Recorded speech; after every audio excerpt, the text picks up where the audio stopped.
Oke,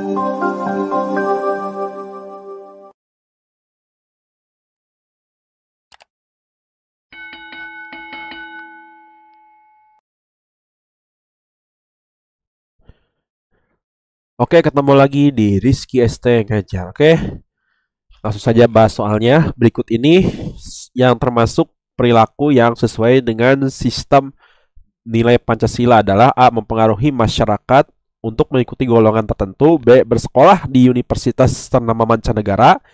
C. Bekerja menjadi TKI. D. Menjaga persatuan dan kesatuan tanpa membeda-bedakan suku, ras, maupun agama. E. Melakukan demo disertai pengerusakan karena tuntutan yang tidak dikabulkan. Tuntutan tidak dikabulkan. Oke, jadi sistem nilai Pancasila mengandung serangkaian nilai gitu kan. Jadi sistem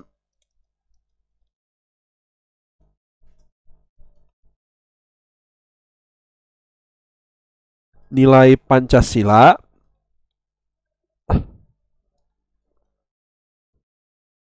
mengandung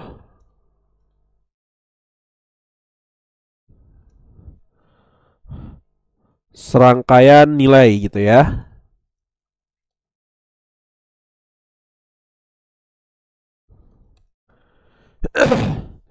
Yang pertama itu ada ketuhanan,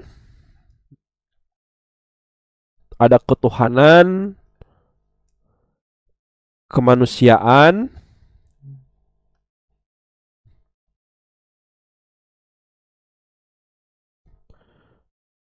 persatuan,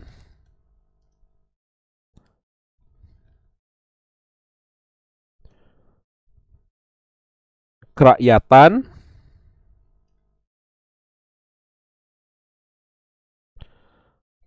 dan yang kelima adalah keadilan.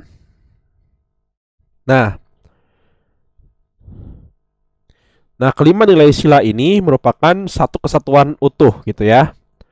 Nah, di sini yang ditanyakan adalah perilaku yang sesuai. Coba, mempengaruhi masyarakat untuk mengikuti golongan tertentu ini justru bisa memecah belah ya. Berarti yang ini kurang tepat. Bersekolah di universitas ternama mancanegara ini benar, bagus juga gitu. Tapi di universitas ternama mancanegara artinya di luar Republik NKRI gitu ya. Berarti ini kurang gitu, tidak sesuai dengan Pancasila. Bekerja menjadi TKI juga boleh saja gitu, tapi ini di luar NKRI. Nah, yang D ini menjaga persatuan dan kesatuan tanpa membeda-bedakan suku, ras maupun agama. Ini yang benar ya. Gitu, menjaga persatuan dan kesatuan tanpa membeda-bedakan suku baik ras itu. Karena di sini ada kata kuncinya ini ya. Kata kuncinya di sini ada persatuan gitu ya. Maka jawaban yang tepat yang ini gitu ya. Oke, yang D jawabannya. Valentinus adalah mahasiswa asal Papua yang ingin melanjutkan studinya di Pulau Jawa, khususnya di Universitas Gadjah Mada Yogyakarta. Setelah sampai di sana, selama seminggu ia mengalami perlakuan yang tidak menyenangkan berbalut rasisme yang membuatnya merasa sedih dan marah. Hal yang dialami, ini hal ya, maksudnya ya, hal yang dialami Valentinus adalah salah satu penyimpangan perilaku yang bertentangan sila ke pertama, kedua, ketiga, keempat, kelima. Oke. Jadi di sini kata kuncinya ini ya, rasis gitu. Hal yang berbalut rasis gitu. Artinya perbuatan yang jauh, yang menyimpang dari nilai-nilai kemanusiaan atau tindakan yang semena-mena gitu. Perbuatan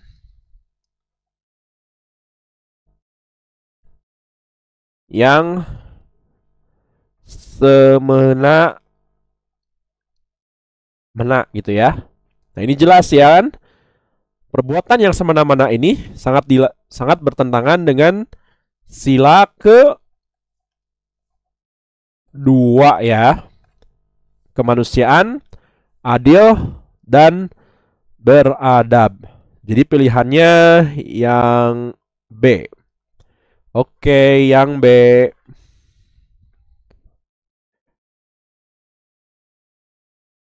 Kara punya kebiasaan membeli barang-barang impor untuk dikoleksi daripada produk-produk lokal dalam negeri. Kebiasaan kara tersebut bertentangan dengan nilai pengamalan Pancasila ke A keempat, B kedua, C ketiga, D kelima, E pertama. Oke.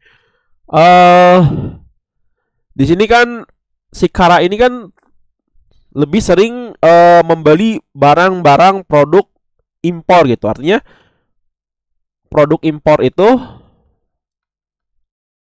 pasti berasal dari negara dari luar negeri gitu. Artinya barang-barang yang bukan dari Republik Indonesia gitu kan. Nah, kebiasaan kara tersebut itu bertentangan dengan nilai pengamalan Pancasila sila ke-3 ya, jawabannya ya, gitu. Jelas ya, karena kan di sini yang dilakukan oleh si kara ini adalah tidak mendorong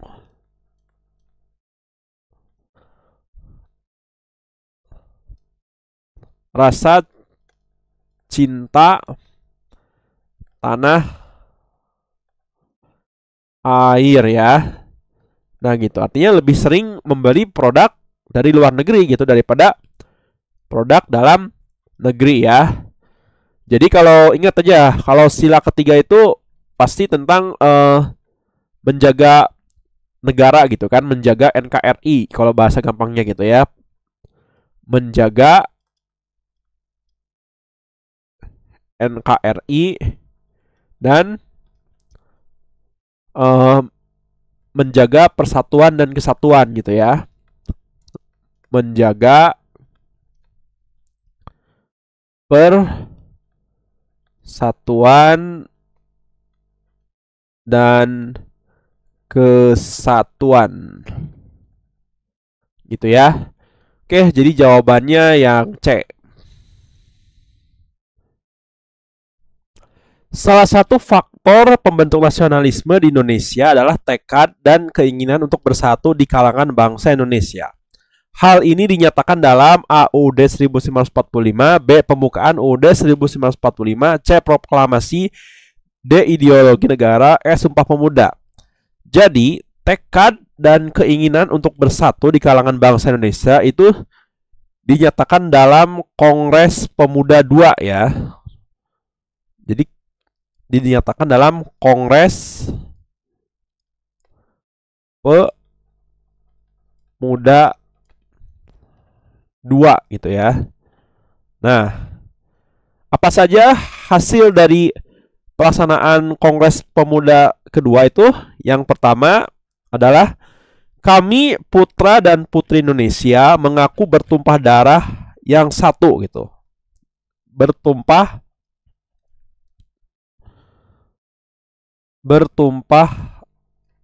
darah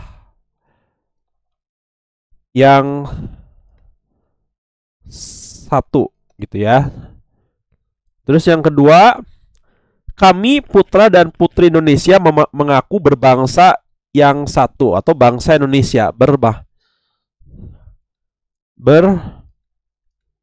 berbangsa yang satu ya. Terus yang ketiga, kami putra dan putri Indonesia menjunjung bahasa persatuan gitu kan. Menjunjung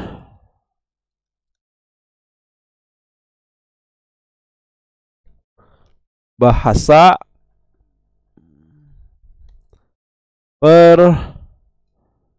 persatuan atau lebih dikenal dengan bahasa Indonesia ya. Oke. Jadi salah satu faktor pembentukan nasionalisme di Indonesia adalah tekad dan keinginan untuk bersatu di kalangan bangsa Indonesia. Hal ini dinyatakan dalam Sumpah Pemuda ya. Sehingga pilihannya yang E. Oke, yang E. Nasionalisme dapat dibedakan ke dalam bentuk-bentuk berikut ini, kecuali A. Nasionalisme sipil, B. Nasionalisme etnis, C. Nasionalisme romantik, D. Nasionalisme sosial. E. Nasionalisme budaya. Oke, silakan teman-teman dicoba ya. Ini soalnya gitu. Dan jangan lupa tulis jawabannya kalau perlu bersama dengan pembahasannya di kolom komentar. Ketika merenungkan kembali tindakan yang sudah dilakukan, biasanya Anda akan merasa A. Menyesal sudah melakukannya. B. Seharusnya bisa mendapatkan hasil yang lebih optimal. C. Bersemangat untuk melakukan hal yang lebih sulit lagi. D. Tidak pernah memikirkannya lagi. E. Kecewa jika tidak mencapai target yang diinginkan. Oke. Jadi kalau kita membayangkan atau mengingatkan kembali tindakan yang sudah dilakukan, maka biasanya Anda akan merasa kita nggak tahu ini tindakannya apa dulu gitu kan. Kalau tindakannya baik, ya kita harus coba cari tantangan yang lebih sulit lagi gitu kan. Kalau seandainya ini tindakannya baik gitu kan. Kalau ini tindakannya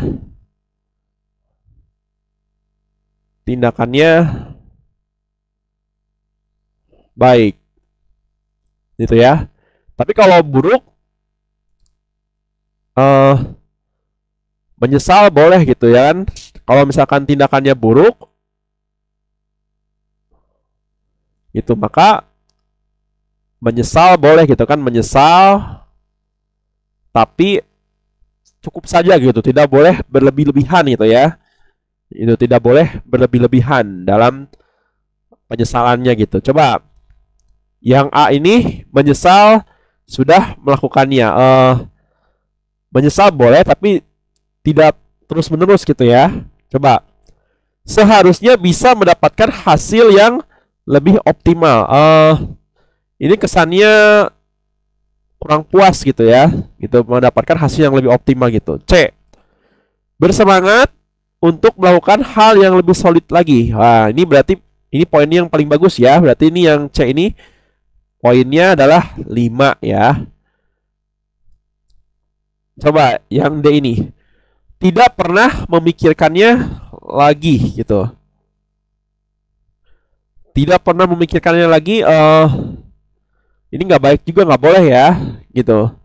Tidak pernah memikirkannya lagi gitu. Artinya ya ketika merenungkan kembali tindakan yang sudah dilakukan, tidak pernah memikirkannya lagi. Artinya seakan-akan sudah lupa gitu.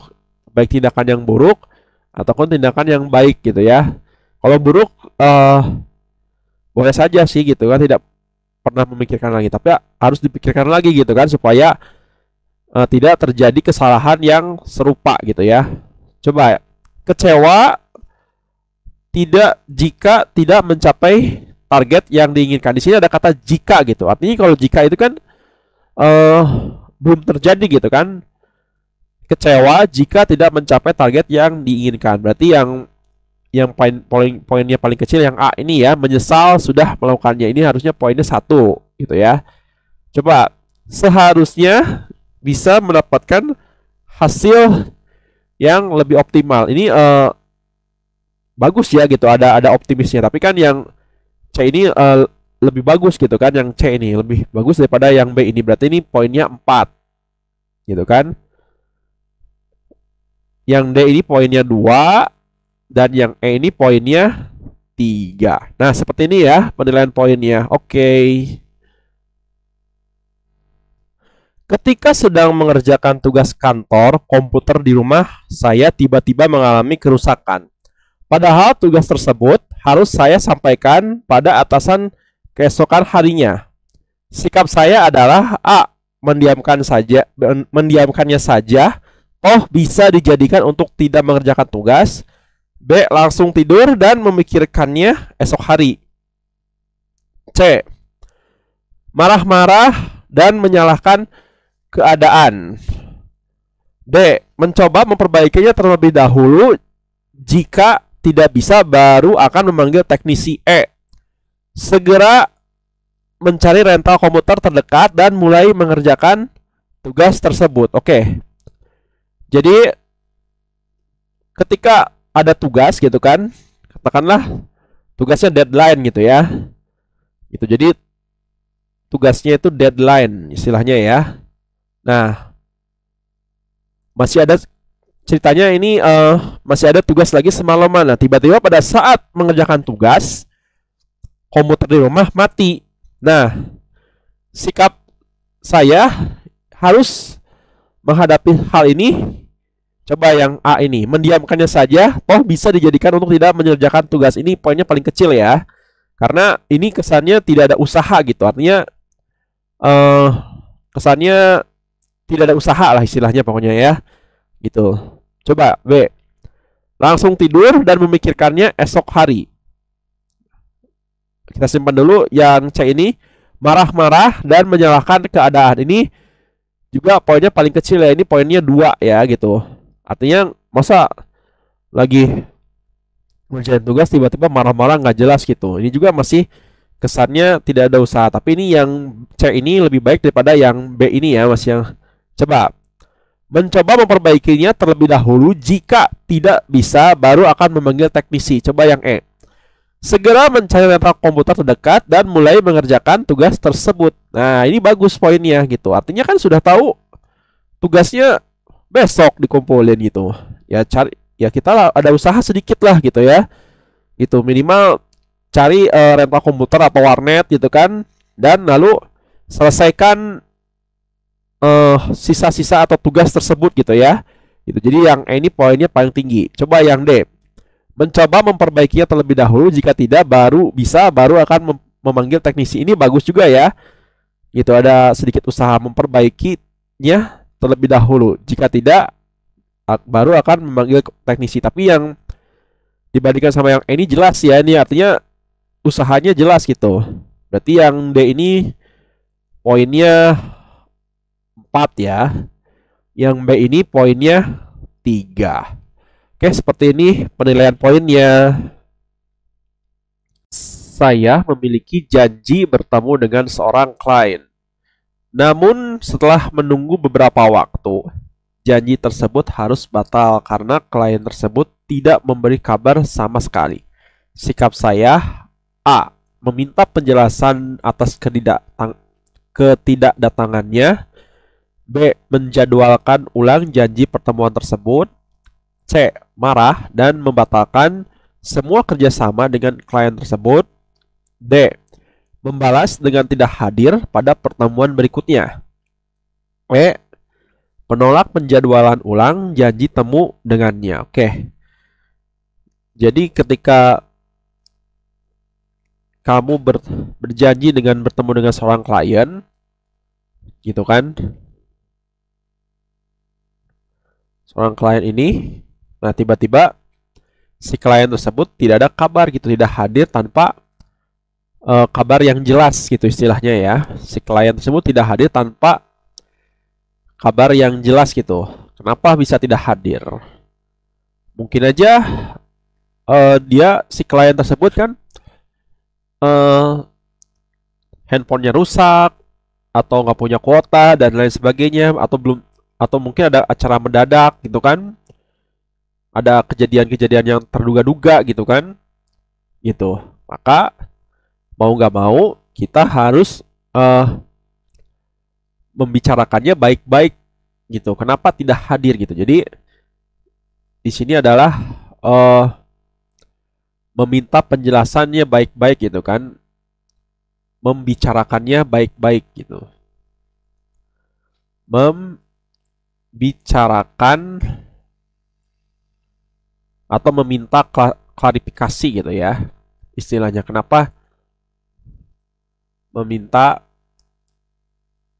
klarifikasi gitu ya. Itu kenapa si klien ini tidak hadir gitu. Maka yang A ini meminta penjelasan atas ketidakdatangannya gitu ya. Berarti ini poinnya paling tinggi ya. Gitu. Ini berarti poin yang paling tertingginya. Coba yang B ini, menjadwalkan ulang janji pertemuan tersebut. Ini bagus ya, gitu. Cuman kan kita harus meminta penjelasan dulu gitu kan, langkah pertamanya gitu. Kenapa tidak hadir gitu. Nah, setelah dapat informasi atau sudah memberikan dapat alasannya gitu, kenapa si klien tersebut tidak jadi datang pada saat itu, baru kita boleh menjadwalkan ulang janji pertemuan tersebut. Berarti ini poinnya 4 ya. Yang C, marah dan membatalkan semua kerjasamanya dengan klien tersebut. Ini kesannya kita terlalu ego gitu kan, gitu, agak sedikit egois gitu, marah-marah terus lalu kemudian membatalkan begitu saja gitu kan. Tapi kita cek dulu ya, apakah ini belum tentu, poinnya paling kecil ini belum tentu ya. Coba yang D, membalas dengan tidak hadir pada pertemuan berikutnya. Nah ini nggak baik ya gitu kan. Coba kalau kita bandingkan sama yang ini, yang E, menolak penjadwalan ulang janji temu dengannya. Nah ini kesannya lebih buruk lagi daripada yang C ini gitu kan, lebih buruk daripada yang C, yang E gitu. Artinya ya kita agak sedikit egois ya, berarti ini poinnya paling kecil ya. Kalau yang D ini membalas dengan tidak hadir gitu kan pada pertemuan berikutnya, ini sama aja ya dengan kesalahan klien tersebut gitu. Berarti ini poinnya 2, yang ini poinnya 3. Oke, seperti ini ya penilaian poinnya. Bagaimana perasaan Anda jika harus berbohong mengenai suatu hal jika hal tersebut berkaitan dengan kelompok Anda? A. Tidak terpikirkan jika saya telah berbohong toh demi kebaikan bersama. B. Merasa tenang saja karena bukan suatu masalah yang besar. C. Merasa bersalah pada anggota kelompok yang lain. D. Merasa malu pada diri sendiri. E. Merasa takut dipersalahkan oleh orang yang bersangkutan. Oke, silakan kira-kira jawabannya apa ya? Silakan tulis poin demi poinnya di kolom komentar. Selamat mencoba. Oke, sekarang kita bahas soal tes inteligensi umum. Coba. Nilai dari 69 dikurangi 144 dikali 11/12 dibagi 11/15 ditambah 20 adalah A min 89, B min 91, C 150, D 200, E 334. Oke. Ingat ya, urutan perhitungan campuran itu pertama itu adalah kalau ada kurung dalam kurung ya. Kedua, kalau ada pangkat katakanlah A pangkat M atau akar A ya. Nah, ini urutannya. Yang ketiga kali dan juga bagi ya. Yang keempat baru terakhir tambah dan kurang. Nah, ini ya, seperti ini konsepnya gitu. Oke. Coba 69 dikurangi 144. Kita kerjain yang mana dulu? Berarti yang ini dulu ya, yang mesti kita kerjain gitu ya. Nah, coba enaknya kita, nah ini coba nih 144 dikali 1/12 dulu ya.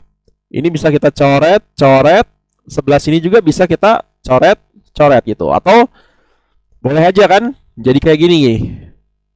69 dikurangi 144 dikali dengan 11/12 dikali dengan 11/15 gitu kan. Dikali dengan 15/11 ditambah 20. Boleh aja kayak gini kan, sama aja nih 11 ini dicoret gitu.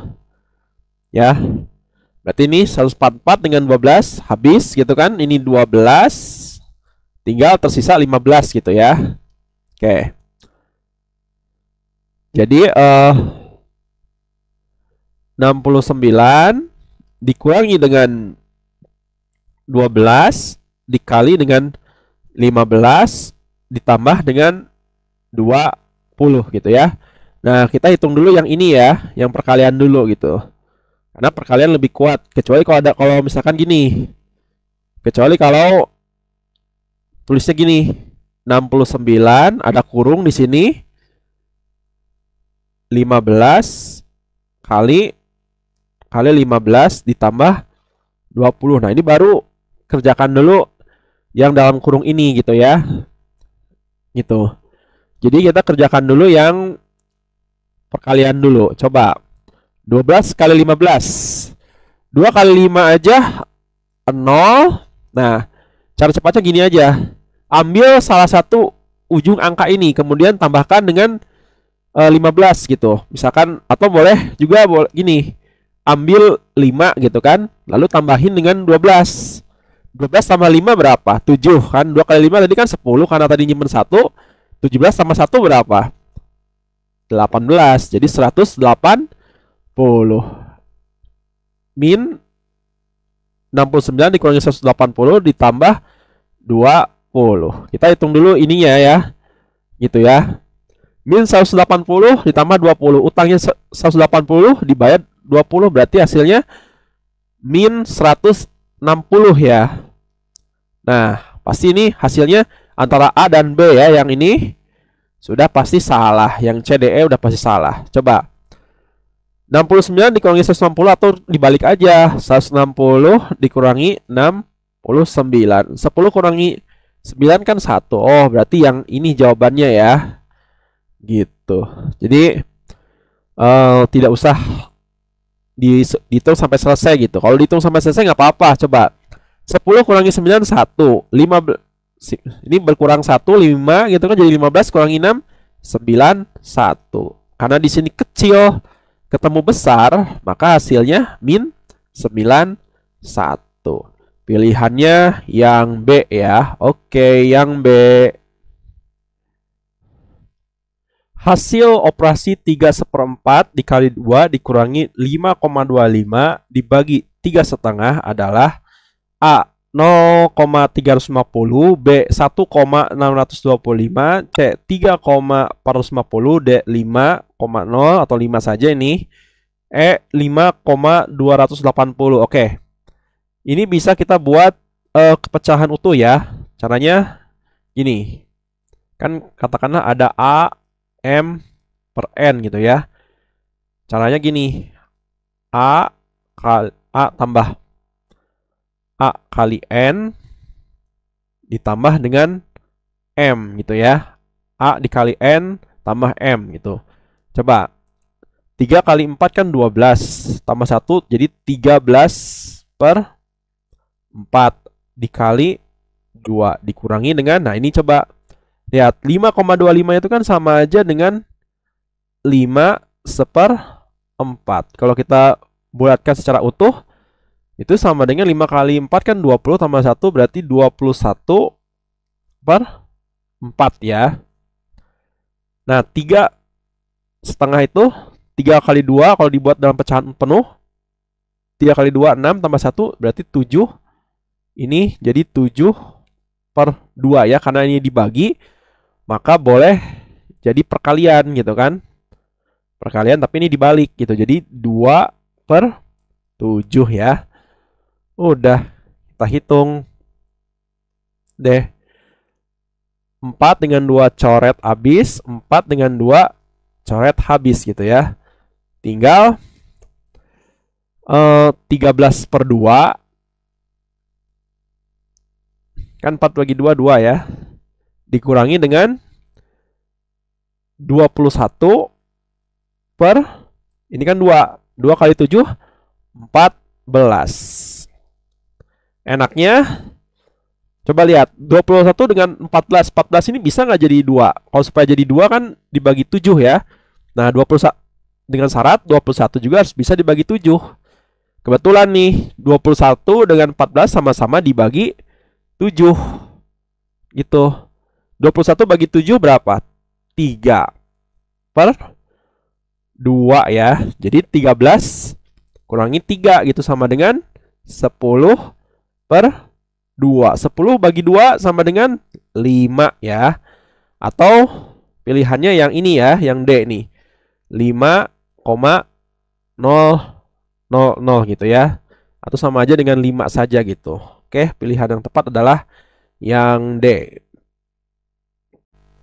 Nah, sebenarnya ada cara lain lagi ya. Coba 4 dengan 2 ini kan ini jadi 2, ini dicoret lagi, ini jadi 2. Nah, 21 dengan 7 ini habis kan jadi 1, yang ini jadi 3 gitu kan. Jadi 13/2 dikurangi dengan 3/2 sama dengan 13 kurangi 3, 10/2. 10 bagi 2 sama dengan 5 ya. Oke, jadi pilihannya yang D ya. Oke, yang D. Perhatikan tabel berikut. X 3 kali 2A tambah 3B dan 6A kurangi B. Nah, jika A sama dengan 2/3 dan B sama dengan 1/3, maka bagaimana kelima hubungan ini? Oke. Ini bisa kita kalikan ke dalam dulu ini ya. Ini kali ke sini, ini juga ini kali ke sini gitu. Jadi harus adil gitu ya. Ini kali ke sini, ini juga kali ke sini. Coba. 3 kali 2A kan berarti X-nya sama dengan 3 kali 2 kan 6A ya. 3 kali 3B sama dengan 9B. Gitu kan? Nah, coba. Yang Y ini ada 6A min B. Yang X ada 6A plus 9B. Nah, ingat. Soal ini tuh kan namanya perbandingan gitu kan. Sifatnya perbandingan. Yang namanya perbandingan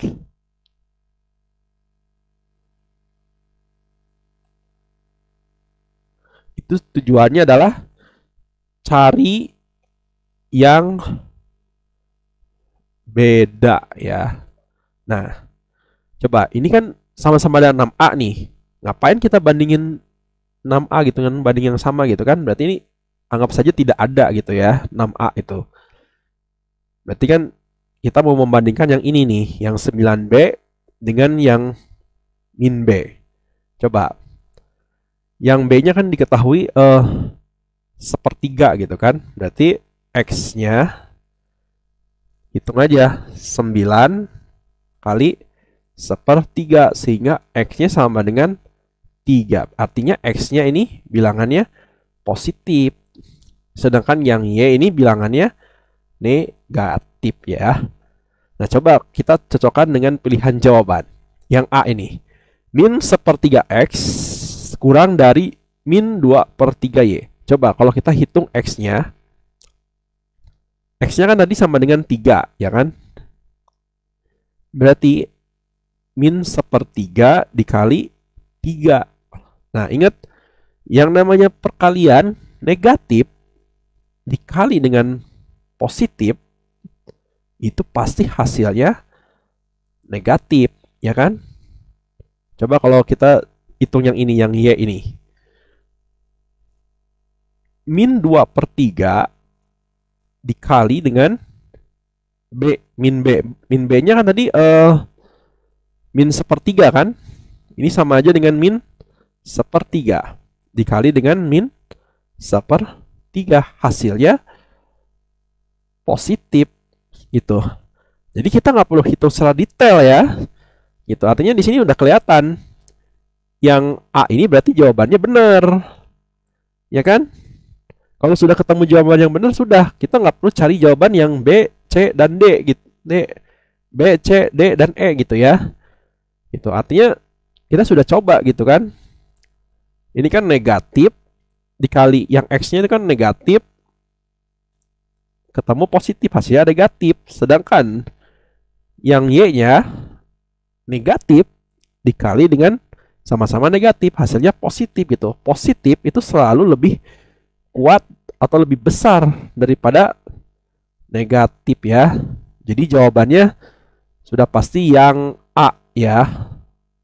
Jadi kita nggak perlu menghitung secara detail gitu hasil dari ini gitu ya. Jadi cukup kalau ketemu soal kayak gini tuh kita bermain logika saja gitu ya. Jadi nggak perlu kita hitung ini berapa hasilnya gitu. Karena sudah teman-teman harus sudah paham di luar konsep gitu ya. Negatif dikali negatif hasilnya positif. Negatif dikali positif hasilnya negatif gitu ya. Jadi seperti itu ya logikanya gitu. Oke, pilihan yang tepat adalah yang A. Seorang siswa memperoleh nilai 98, 83, 75, dan 69. Yang A-nya nilai ulangan selanjutnya agar memperoleh rata-rata 82. Yang B-nya ini ceritanya rata-rata ya. Yang B-nya rata-rata nilai nilai kelima gitu ya, gitu. Nah, kira-kira manakah hubungan yang benar dari kedua kuantitas di bawah ini? Oke, yang namanya rata-rata itu kan rata-rata sama dengan jumlah data dibagi dengan banyak data. Gitu ya. Nah, ini kan jumlah datanya ada berapa?